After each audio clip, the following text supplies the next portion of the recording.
की राजधानी दोहा में अमेरिका का अल उदीद एयरबेस हाई अलर्ट पर है। रॉयटर्स की रिपोर्ट में बताया गया है कि अमेरिका ने अपने बेस से कुछ खास लोगों को फौरन बाहर निकाल लिया है। अल उदीद से हाई प्रोफाइल लोगों को तब बाहर भेजा जाता है जब अमेरिका किसी दुश्मन देश को दहलाता है। ऐसा कई बार हो चुका है। इस बार तो अमेरिका ने अपने सारे हथियारों को वॉर जोन में उतार दिया है। ट्रंप के जंगी बेड़े समुद्र में मचलने लगे हैं।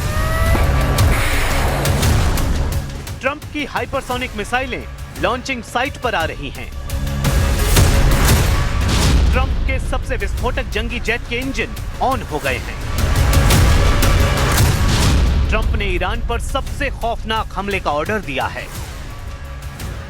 ईरान पर बंकर बस्टर बमों की बौछार जल्द हो सकती है।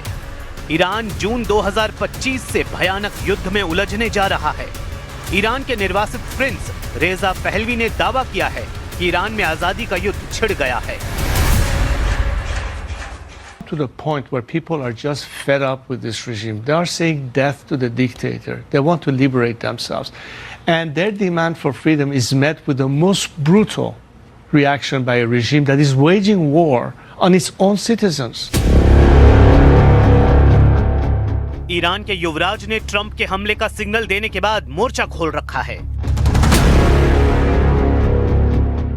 उधर इजराइल जबरदस्त तैयारी में जुट गया है।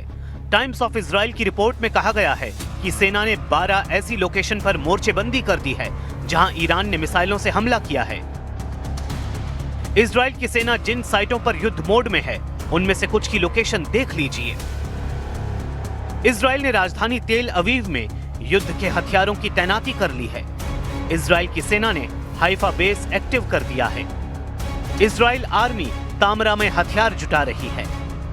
इजराइल नेवी इलियट नौसैनिक अड्डे पर अलर्ट मोड में है। इजराइल एयर डिफेंस सिस्टम सभी बॉर्डर पर तान दिए गए हैं। अमेरिका का एक्शन किसी भी वक्त शुरू होगा। इजराइल इसी मौके पर ईरान को दहलाने के इंतजार में है। ईरान अब पलटवार के लिए तैयार है। ईरान उन प्रदर्शनकारियों को गद्दार करार देकर चौराहे पर फांसी पर टांगने जा रहा है जिन्होंने सुप्रीम लीडर की खिलाफत की है। वहीं ट्रंप ने कहा है कि अगर एक भी प्रदर्शनकारी को फांसी दी गई तो वो पूरे ईरान को बर्बाद कर डालेंगे। Yeah, the message is they've got to show humanity. They've got a big problem, and I hope they're not going to be killing people. And I'm going to have a report very soon. It would seem to me that they have been badly misbehaving. Iran से आई ये तस्वीरें ऐसे भयानक युद्ध की शुरुआत हैं जिसमें महाशक्तियों की टक्कर तय है। ये आग ईरान को जला सकती है। ये आग खाड़ी देशों में कोहराम मचा सकती है क्योंकि प्रेसिडेंट ट्रंप ईरान की एक एक लाश गिन रहे हैं। प्रदर्शनकारियों की मौत का नंबर जितना बढ़ता जा रहा है ईरान को उतनी सख्त सजा मिलने जा रही है। सुपर पावर अमेरिका ईरान के सुप्रीम लीडर अली खामेनेई के सफाए तक की धमकी दे रहा है। अमेरिका ने यह भी कह दिया है कि ईरान के लिए मदद भेज दी गई है।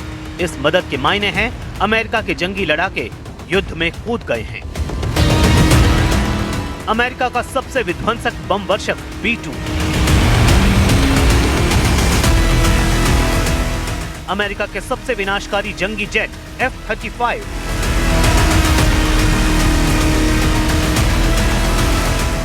अमेरिका के super cruise fighter jet F-22 Raptor,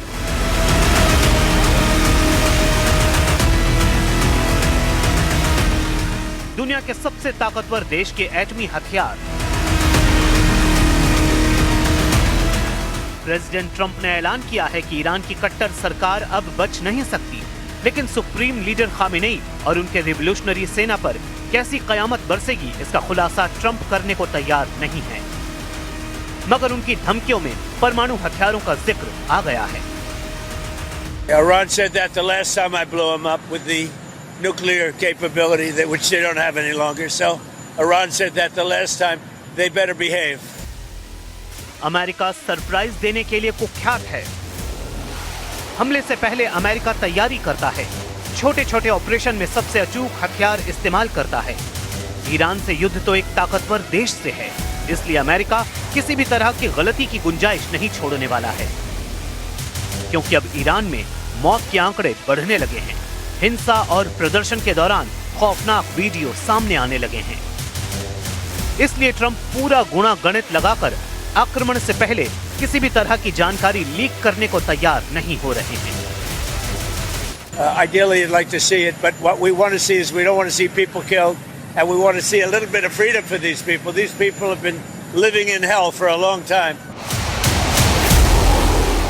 हालांकि ट्रंप के ज्यादा वक्त लेने की बड़ी वजह अमेरिका के कई फ्रंट पर युद्ध में फंस जाने की है। अमेरिका ने ग्रीनलैंड पर कब्जे का ऐलान कर ज्यादा से ज्यादा फोकस आर्कटिक वॉर पर लगा रखा है। अमेरिका इस वक्त वेनेजुएला में निकोलस मादुरो का तख्ता पलटकर वहां भारी सैन्य तैनाती करके डटा हुआ है।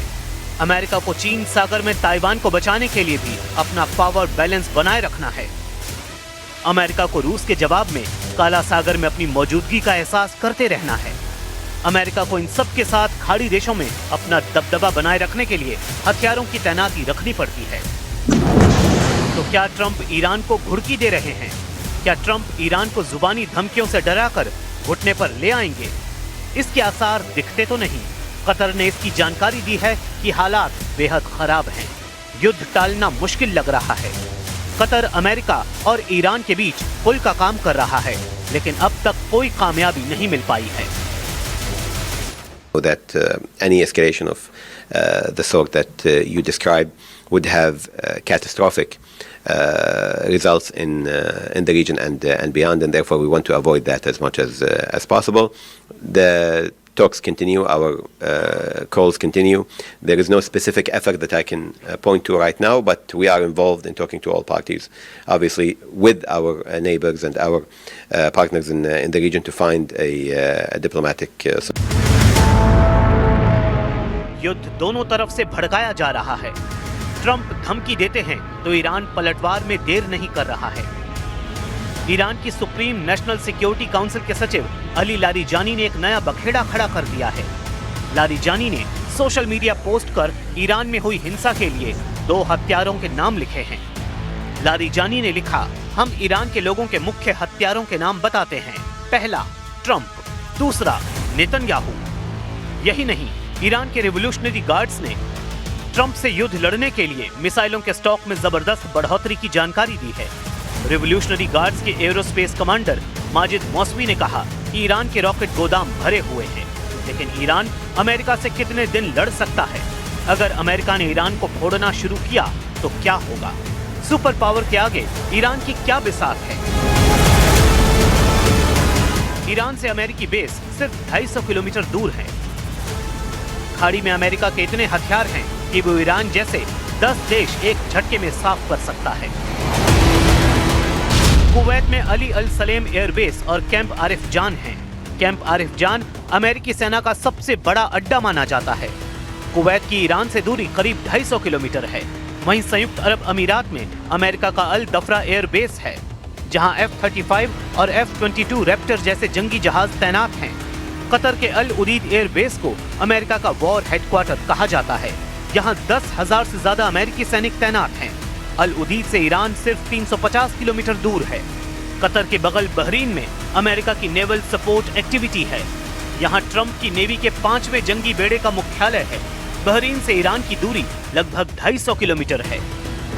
समुद्र हो, जमीन हो या फिर आसमानी हमला, अमेरिका जब चाहे जैसे चाहे ईरान तक पहुंच रखता है। मगर अब की बार अमेरिका किसी तरह के रहम के मूड में नहीं। ट्रंप कह रहे हैं कि पहले की तरह अब ईरान पर स्ट्राइक भर से काम नहीं बनेगा। ईरान में खामेनेई सरकार के खात्मे के लिए अमेरिका को भयानक युद्ध जीतना होगा, लेकिन अमेरिका को अरब देश और इजराइल ने फौरन हमला करने से बचने की सलाह दी है। NBC न्यूज के मुताबिक इजराइल और अरब देशों ने ट्रंप से कहा है कि अभी ईरान पर हमला कामयाब नहीं हो सकता, क्योंकि सुप्रीम लीडर खामेनेई इतने कमजोर नहीं हुए हैं कि उनका तख्ता पलट मुमकिन है। इसकी वजह हिंसक प्रदर्शन में आई कमी और सरकार के समर्थन में हो रही रैली में उमड़ रही भारी भीड़ मानी जा रही है। लेकिन ट्रंप किसी की सुनते नहीं, वो अपने मन की करते हैं। ट्रंप ने ठान लिया है कि ईरान को खामेनेई हुकूमत से आजादी वो दिलाएंगे। अमेरिका इसके लिए अपने 2 जंगी बेड़े ईरान को घेरने के लिए तैनात कर सकता है। अमेरिका का aircraft carrier USS Theodore Roosevelt नवंबर 2025 में सैन डिएगो से निकला था। दूसरा aircraft carrier USS Abraham Lincoln भी पहले खाड़ी में तैनात रह चुका है। जिस दिन ये जंगी बेड़े ईरान की तरफ बढ़ने लगेंगे वो अमेरिका के युद्ध की शुरुआत होगी। लेकिन ईरान से भीषण लड़ाई हुई तो अमेरिका उन फ्रंट पर कमजोर पड़ सकता है जहां उसे रूस से टक्कर मिल रही है।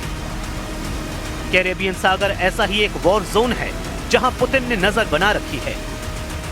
निकोलस मादुरो के साथ हुए बर्ताव से पुतिन ट्रंप से बहुत ज्यादा नाराज हैं। निकोलस मादुरो पुतिन को अपना बड़ा भाई मानते हैं। रूस ने वेनेजुएला पर अमेरिका के हमले को दुनिया के लिए खतरा बताया है।